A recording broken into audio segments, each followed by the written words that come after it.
Do you have any of these sitting around your quilting studio and you're looking for ideas of what to do with it? Stick around and we'll show you.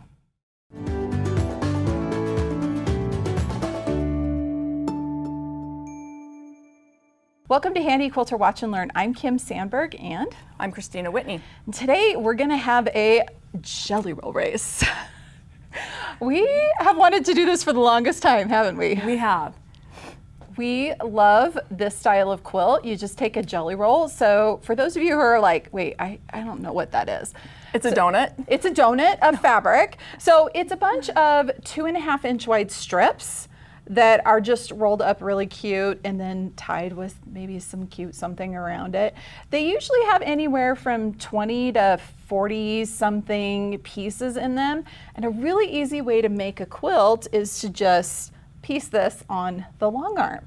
So we thought, you know, this is in a lot of places it's called a jelly roll race quilt. So we thought we'd actually do a race today. An actual race.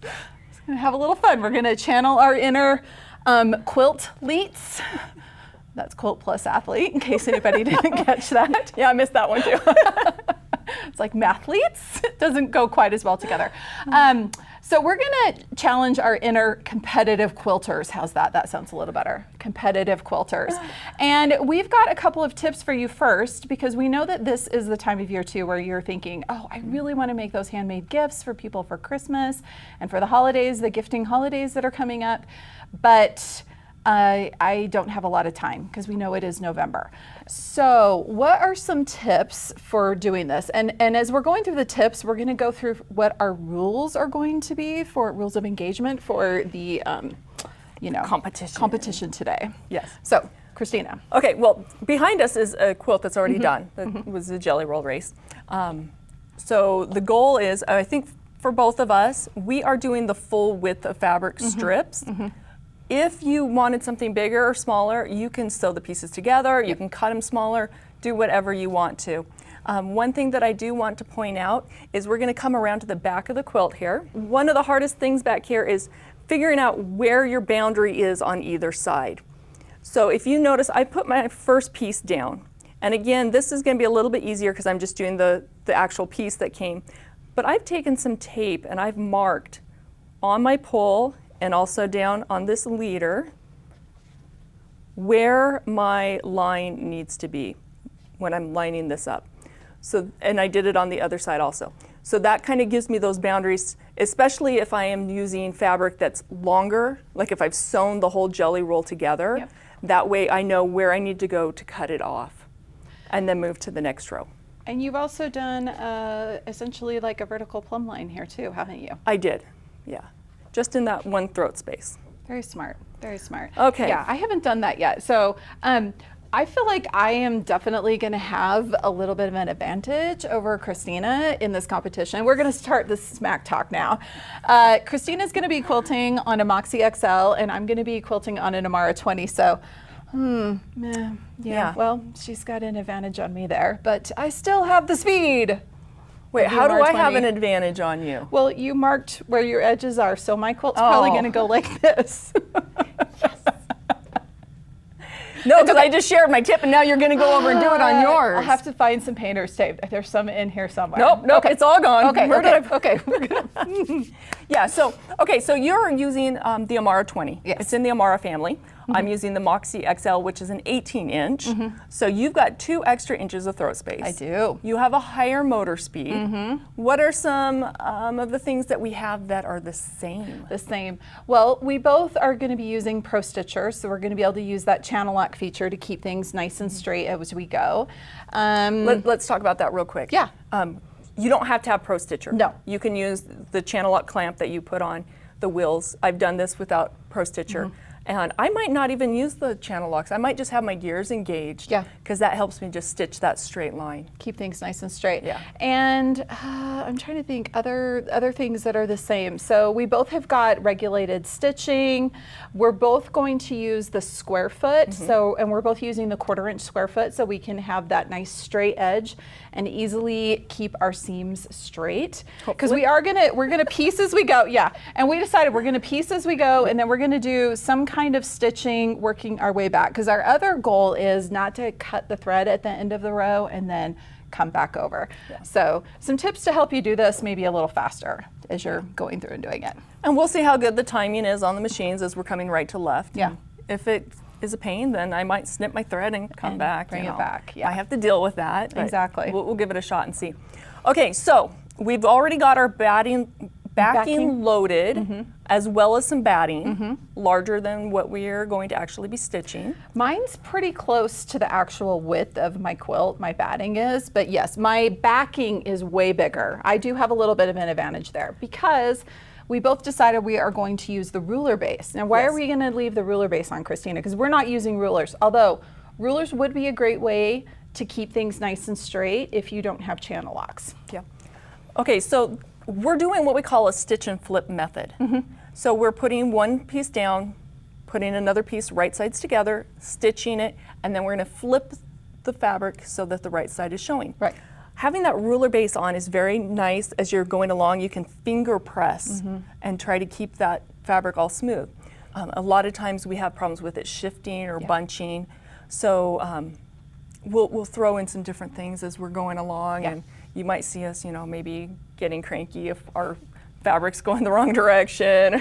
Yeah, and we are both using Minky on the back as the backing too. Yeah. Don't feel like you have to use Minky. You could absolutely use any kind of fabric you wanted to as a backing. And you'll notice on mine is Minky scraps. So maybe that is a disadvantage I have because I've got some big old seams in there. But I didn't have a big piece of Minky to just use for mine. So like Kristina did. But that Nope, also, I've got a seam. You have, okay, you have a Remember seam. I showed you yesterday my long piece that was not the right dimension? Yeah, I think I have 8 seams, and mine, but consequently, mine is much wider. I probably have an extra like 8 inches of fabric on each side, so I'm not going to have the problem of the ruler base bumping up against my clamps. Yeah, and if you come look at mine, you will see that You're going to be hitting I'm going to those have clamps. problems with my ruler base hitting on these clamps Yeah. as I'm going. I know I've already flung it off once or twice.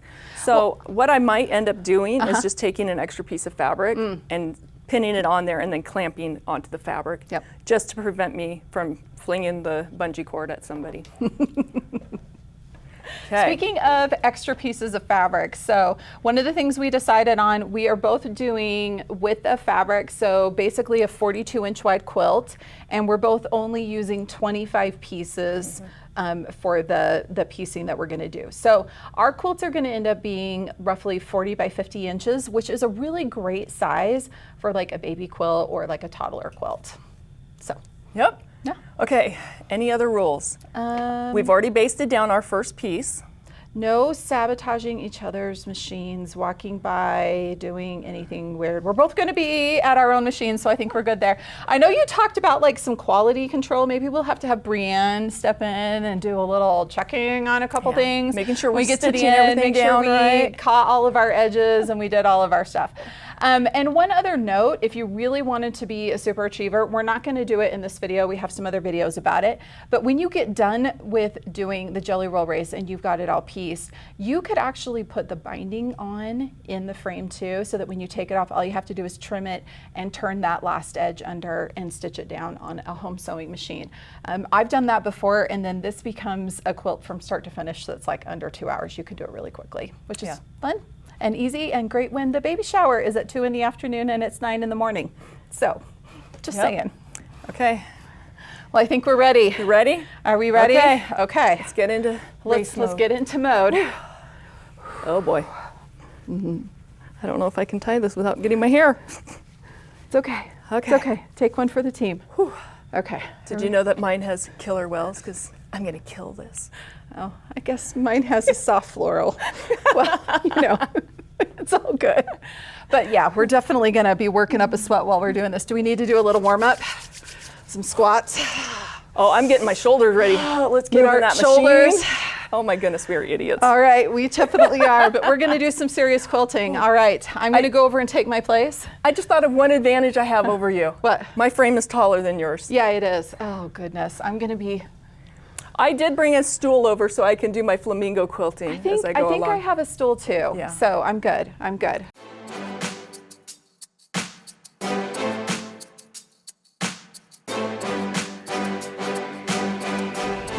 I'm coming to get you.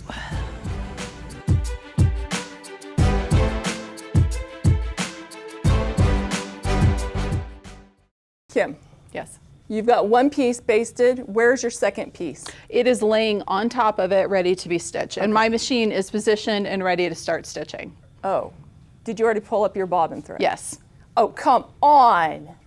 Hey, you have your edges marked. I'm gonna end up with this super janky quilt that's gonna like all over the place. And that's more like when you don't have like the width.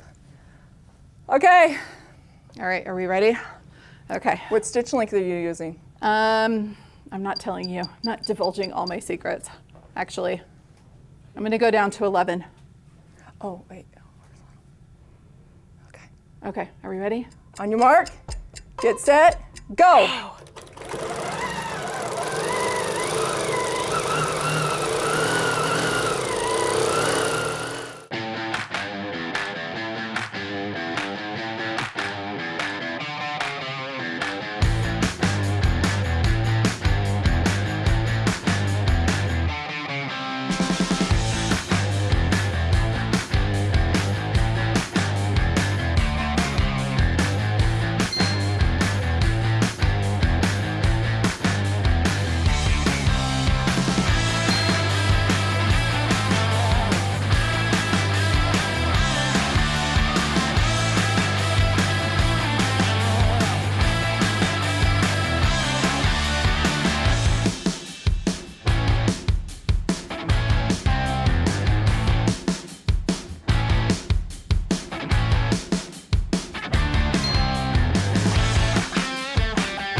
I didn't even think to check my tension.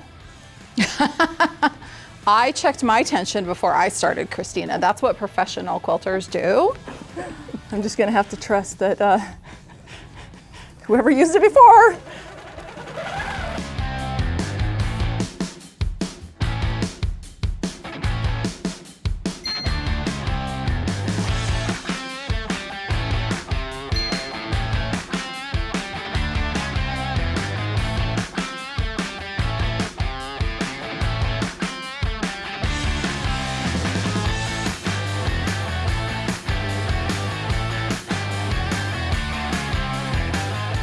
Oh my gosh, I only have a few left. I think this is my last throat space. I don't know if I'll have to advance again. See, another disadvantage that I have is I keep grabbing the wrong machine. I'm sorry. I'm just gonna make up excuses.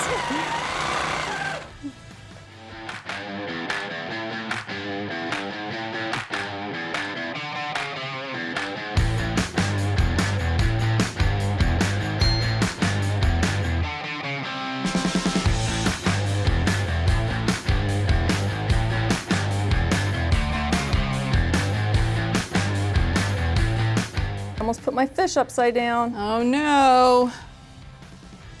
Love that none of my fabrics are directional.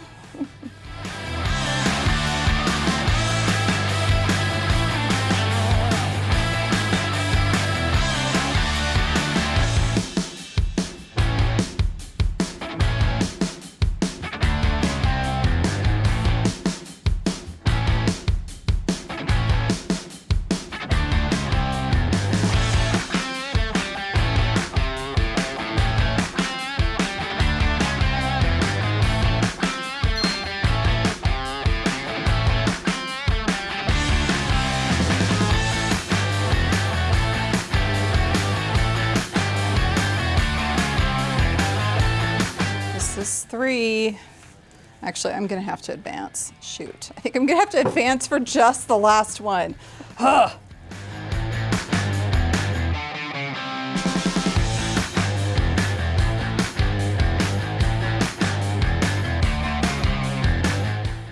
All right, last one.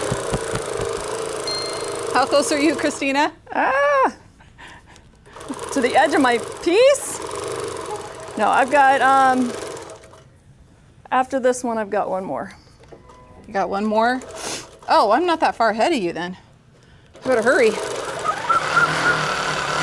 Gonna win, gonna win.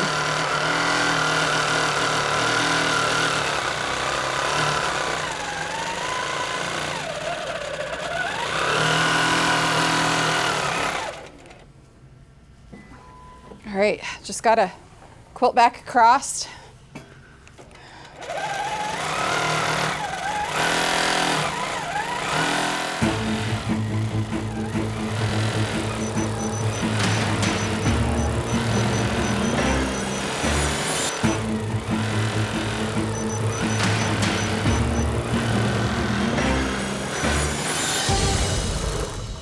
Done. I'm Done. the winner. Victory lap. Let's see where Kristina is. I'm done. Oh, man, I just barely. Oh, look at that. Look at that. That was pretty close, especially with the difference in the machines. Yeah. And we both still have our I know. I'm so impressed. I'm so impressed. And you know what? We did that in under an hour. That's the really cool thing. Now, granted, we definitely were pushing ourselves. But in real time, you guys, seriously, that took us under an hour to piece that quilt. What a fast project, right? So fast. So fast. Yeah. So fast. All right, well, And okay. I think that all my seams are actually even crossed over. Everything's good. Yeah, just need to we're not going to do any quality control on mine. I'm just saying. Oh, wait a minute. With how close? That was like a split and finish. Like you said done, and I said done right after. Yeah, but you know what? I stitched a design in mine on the way back. I did double the stitching. So I'm just saying. No. Really, honestly, that was so much fun though, In the wasn't long it? run, we've got 2 quilts that are done. Exactly. We're going to have some happy babies. Exactly. Well, we just want to say thank you so much for joining us today. We hope that you'll take the time to make your own Jelly Roll race quilt. And, you know, maybe you could do this with a friend, even like over FaceTime or something like that. I know most people aren't lucky enough to have 2 frames set up in one room, but this was definitely a lot of fun today, wasn't it? Yeah, so tell me some of the oops that you had over at your end. I had a couple of places where I wasn't holding the fabric down quite as much, and so I had to go back and do a little stitching to catch the seam and keep it straight. And my strips might be a little narrower than 2 inches as they're stitched down, but you know, I won, so. So close. I could even say I just let you, just so you could boost your ego a little. Well, thank you. I appreciate that. You know me. Yeah. Well, I kept giggling because I don't know if you can see, but I've got 2 Moxie machines on this frame. And I was just so focused, and I kept going to grab my machine, and I grabbed the other machine. And I'm like, what is going on? So, another problem that most people won't have. Yes, definitely. Most people don't have 2 machines on one frame, so. But yeah, it's good. Let's get these trimmed up. I know, trimmed up, bound, and sent off to some happy babies. Yep. Like you said. All right, well, thank you so much for joining us today. Be sure to give us a like and subscribe, and have fun quilting.